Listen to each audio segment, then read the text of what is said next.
క్రమం అనేది క్రైస్తవుడికి, నేను క్రైస్తవుల గురించి మాట్లాడుతాను, క్రమం అనేది ఖచ్చితంగా ఆరాధించే విషయంలో, మందిరానికి వచ్చే విషయంలో, ఇతరులకు మేలు చేసే విషయంలో, నీ వ్యక్తిగతంగా ప్రార్థించే విషయంలో, వాక్యం ధ్యానించే విషయంలో, ఏంటి నీ ఆలోచనలు నువ్వు ఆలోచించుకున్న విధానంలో దేవునికి ఉపయోగకరంగా ఉన్నాయా, ప్రజలకు మేలుకరంగా ఉన్నాయా, ఉంటే ఆ చేసే విషయంలో గనక తప్పిపోకుండా చేయగలిగితే, అంటే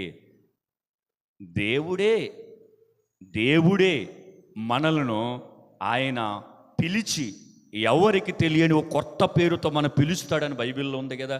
అంటే మనం అనుకుంటాం, రా నువ్వు అంటాడు. అయ్యా మేము ఏం చేయలేదు అంటే అక్కడ ఉంటుంది కదా, అక్రమం చేయవాలా నిర్ధరించిపోండి అంట. మేమేం చేస్తాం ప్రభువా, నేను రోగినై ఉంటిని, ఆకలితో ఉంటిని, దిగంబరనే ఉంటిని, మీరు వచ్చి నన్ను ఏమైనా చేశారా అన్నాడు.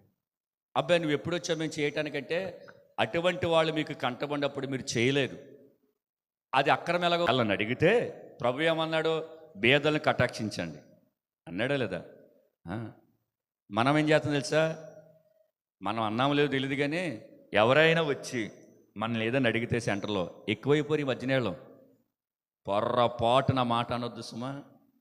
ఇంటికి ఎవరైనా కనుక గేటు ముందుకు వచ్చి అమ్మా అని అడిగితే ఎల్లెళ్ళు అని పొర్రపాటును మీరు అనొద్దు. ఎందుకంటే వాళ్ళని ఎక్కిరిస్తామా, కానీ మనం ఎవరిని ఎక్కిరించినట్టు, సృష్టికర్తని.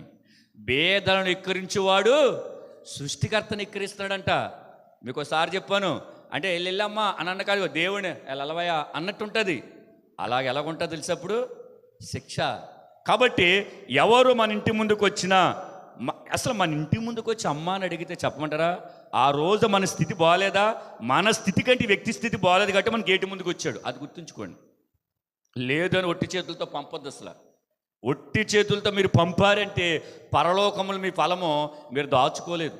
కాబట్టి ఆ విషయంలో కూడా చాలా జాగ్రత్తగా ఉండాలి.